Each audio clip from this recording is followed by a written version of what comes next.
If you want to join the community and get hard and see what you're about, don't talk about rest. How do you do it? No, let's stop thinking so much and let's put the shoes on and get grinding. What separates me from a lot of people is they go into a daunting task, and the task is overwhelming. Like, you have to be open-minded to the possibilities that I can do this. Once you shut your mind down to the possibility that it can be achieved, there's no way it can happen. So that's why my eyes and my body light up about things, because I know that if you're in a fight, you have to attack. You have to keep attacking. The enemy has to know he is not going to give up. You must break the soul of whatever the is in front of you. That's what I realized. I was never breaking the soul of anything in front of me.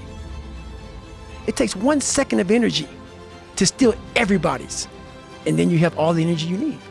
That's all you need. You need to look at someone's eyes. You know how it is when you fight somebody and you broke that. He's like, oh God, man, I don't want to go back to the next round. And you feel like, my God, I can fight all day. I can fight all day long. That's what taking souls is. But you have to have the will, the heart, the courage to go that distance when you're exactly jacked up. You have nothing left to give and give more. I started learning the mind a lot, how to get myself jacked extremely fast, like in a horrible environment when everybody's miserable. I learned how to really find strength in the misery. When everybody's suffering, everybody's all poopy pants and their mentality's down and everything, I started just like, my God, this is where I shine. And I started using all that misery for tons and tons of drive and motivation to then lead people further. Because you can get a lot of power through misery. And once people see that, my God, Goggins is fucking going, then everybody says, roger that. Let me get my and go too. So I started realizing that if you can just find strength just a little bit longer. I had to build this callous mind, and I built it through suffering. I built it through downright and just crushing myself. If it was raining outside at 3 o'clock in the morning, if it was snowing, the first instinct is don't go out there and do. My instinct was, we gotta go out there. Anything that was horrible in my life that I would normally say no, that was inhumane to most people, I had to go do it. And I started callousing my mind at this point in my life. And I started realizing through this process that the mind is what you created. And I started opening different doors that I didn't think were even there, that I didn't think even existed. And the more doors I opened up, the more I started realizing that my potential is damn near endless. And it changed my whole mindset. So I went from David Goggins and I created Goggins. And that journey is a priceless journey that is hard for me to even explain to people because it sounds so quick and easy. Like, I lost this weight and I went through 3 hell weeks. I went to Ranger School, went to Delta Force Selection, whatever it is. It was brutal. You may have more, but you'd never arrive. You want to be uncommon amongst uncommon people, period. Like for me, what got me in trouble with the Navy SEALs is I wanted to be one so bad. So bad. I fought my off. And I saw them as uncommon people. Very uncommon. But once you become a Navy SEAL, you're all Navy SEALs, so guess what happens? You're common again. I wanted to be uncommon amongst uncommon people. I wanted to be the guy, I don't care if you like me, I don't care if you don't understand me. I didn't give a Once I went through this journey, this path of life, you ain't got there's a whole bunch of guys that don't like me. I don't give a I'm a warrior. I found out through this path of life, who is David Goggins? Who am I? So going through I did it alone. There was no trophy on the wall on the mantle. That trophy's in my brain.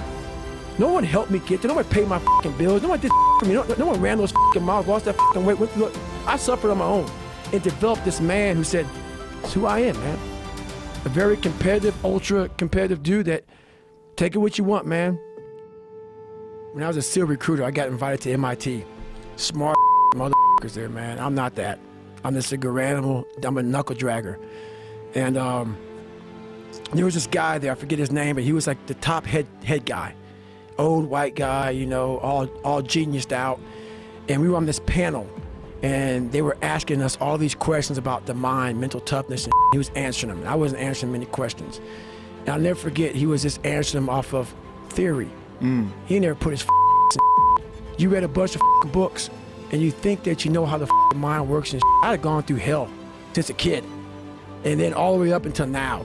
Right. So I know that theory is yeah, there's a lot of good stuff out there you can read from people, but I had lived hell.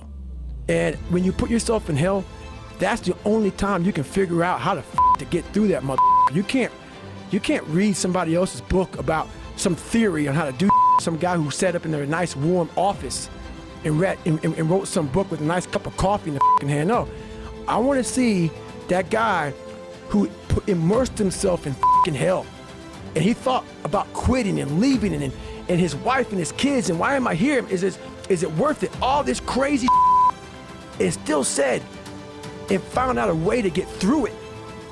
So basically that's the bottom line of it all. We all want to read about how we can quickly get somewhere. That's why the 6-minute abs and all sort of shit is so powerful. You may get some results from it, but they're not permanent. The permanent result comes from you I say it all the time, you have to suffer. You have to make that a tattoo on your brain so when that hard time comes again, you don't forget it. You may forget it for a second, but you can go back in the cookie jar, I call it. It's something that we've all endured. I call it the cookie jar, and we often forget how hard we are, but you gotta reflect back. Take a couple seconds to reflect. I've been through this, I've been through that. And then remind yourself, I'm a bad motherfucker. And then you can get through that. But if you don't believe it, you haven't endured, you're just blowing smoke, man. And you're not gonna get through anything. What was this guy saying? Like, what was his theories that he was throwing out there? His theories was about, I forget exactly what it was, but it was something about what the mind does under stress. And how we can't, he said how we can't do something. And I did it. I did what he said we couldn't do. To be somewhere, you had to be born with it. What was the concept? And I know what I was born with. And I know the battle that I had in my mind. And I totally contradicted everything he said. And I was like, nah, man, I mean, I fucking know for a fact that you can be this up dude, like really up dude, and with the right mindset, you can. You can. But you have to go into those dark chambers that we often shut off, and you gotta open them up. You gotta open up and fight the fucking demon, get in there, talk to that motherfucker and say, what's up? And we all like to take this 4-lane highway, the easy highway. It has signs, it has restaurants. We all love that 4-lane highway. We always step over the shovel. And all I did was I picked up that shovel, and that shovel, I made my own path. And you may have big boulders and they may be getting 200 miles up the road faster than you, but going through this path of life, this journey over here that you make yourself, that's incredibly difficult. What comes out the other end of that motherfucker is some glorious that you can't even explain to people. This command officer stood up and he said to the graduation, guys who are graduating buds, like 18 of them, he said, we live in a society where mediocrity is often rewarded. And he went on to say something about these men detest mediocrity. And I wanted to be a man that detests mediocrity. It got me in a lot of trouble in the SEAL teams and going forward in my life because I started looking down on people for not going hard as and I started to create different things, but that's for a different day. But I just believed that, my whole mind changed. I was a pathetic motherfucker, man. People cannot say that to themselves. We have to choose these great magical words that make people feel good. Tell yourself the truth. If someone calls you fat, they may be bullying you, but you might be fat. Someone calls you dumb, it's mean, but you might be dumb. It's life, man. Take it for what it's worth and change it. And that terrible feeling when someone does tell you that you're fat, you can use that as fuel. As fuel, period. And that's all this is about.